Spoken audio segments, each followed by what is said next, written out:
Now that we know what a solution is, let's think a little bit about what it takes to get a molecule to be soluble into a solution or into a solvent. So let's say I start off with a salt. And I'll do a little side here because in chemistry you'll hear the word salt all the time. Let me salt. Write it down. And in our everyday language, salt is table salt. It makes food salty, or sodium chloride. Sodium chloride. And this indeed is both a salt from the food channel point of view and from the chemistry point of view, although the chemistry point of view does not care about what it does to season your food. The chemistry point of view, the reason why it's called a salt is because it's a neutral compound that's made with ions. So we all know that this is made when you take potassium, when you take sodium. Sodium wants to lose its one electron in its valence shell. Chloride really wants to take it, so it does. Chloride becomes a negative ion. Chloride becomes a negative ion, and sodium is a positive ion. And they stick to each other really strongly because this guy's positive now, and this guy's negative after he took away. Let me draw some liquid water. So if that's the oxygen, and then you have two hydrogens that are kind of lumping off of it. I'll draw it like that. I'll draw a couple of them. And then of course you have another oxygen here. And maybe the hydrogens are in this orientation because the hydrogen ends are attracted through hydrogen bonds, we've learned this, to the oxygen ends because this has a slight negative charge here, slight positive charge here. These are the hydrogen bonds that we've talked so much about.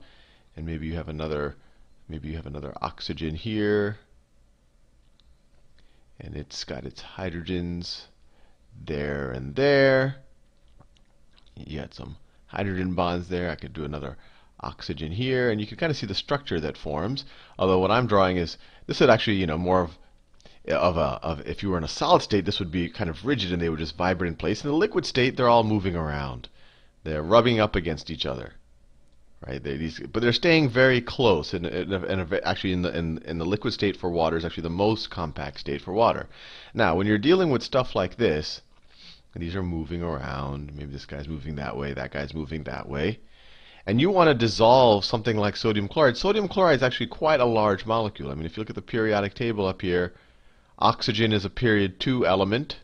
Period 2, hydrogen is very small. We know when it gets into a hydrogen bond with oxygen, it's really just a proton sitting out there, because all of the electrons like to hang out with the oxygen. Well, say sodium and chloride, they're considerably larger, and I won't go into the exact molecular sizes, but maybe sodium, let's do sodium, which actually, just as a review, which is larger?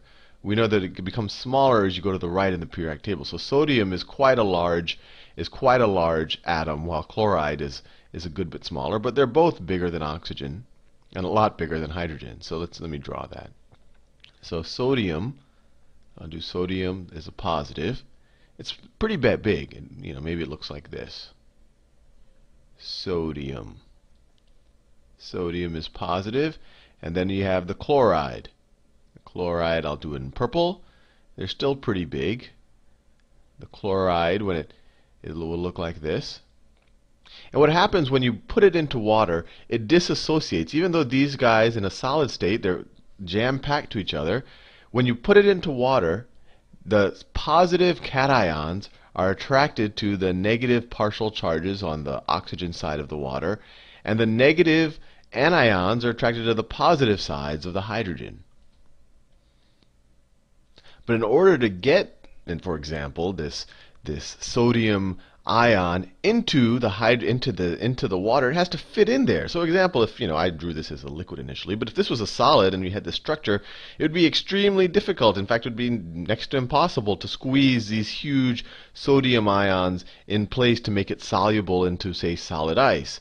And as even cold water, these bonds are still going to be pretty strong, and they're going to be just kind of barely moving past each other because there's not a lot of kinetic energy. So what you need to do is the warmer the water you have, and I mean you can fit it into cold water because at least cold water has some give, but the warmer the better, because you have some kinetic energy, and that essentially gives gives space, or it makes room for this sodium ion that's entering in to kind of bump its way into a configuration that's reasonably stable. And the reasonably stable configuration would look something like this.